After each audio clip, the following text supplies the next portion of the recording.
Et si je te disais qu'un tueur en série avait été candidat dans une émission de télé française? Ça, c'est François Vérove en 2019 dans l'émission Tout le monde veut prendre sa place avec Nagui. À l'époque, on le présente comme un ancien policier à la retraite qui fait de la politique aujourd'hui. Et pendant 35 ans, en fait, ce mec-là va être le tueur en série qu'on appelle le grêlé et on le saura qu'en 2021, après révélation suite à des tests ADN. Donc on l'appelle le grêlé à cause de son visage. Là, je te mets un portrait robot. En fait, il avait beaucoup d'acné, ce qui faisait qu'en fait, on voyait des marques sur sa peau. Le grêlé va faire des atrocités.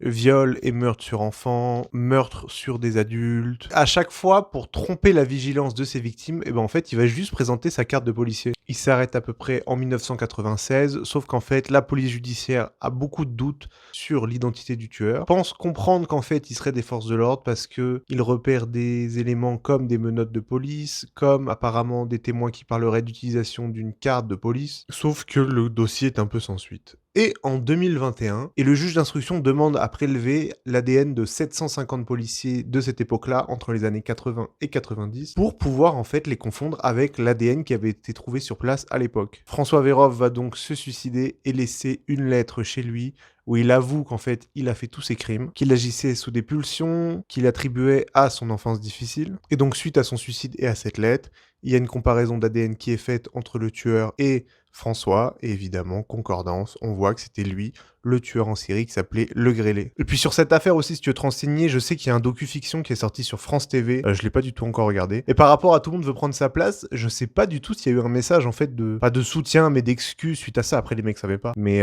moi juste de ce que je sais, c'est qu'ils ont retiré l'émission, que tu peux pas la retrouver. Moi je l'ai retrouvée vraiment sur un Facebook d'un autre truc et tout pour la télécharger. Bref, encore une histoire de zinzin quand même, bah en vrai ça fait peur de baiser, wesh.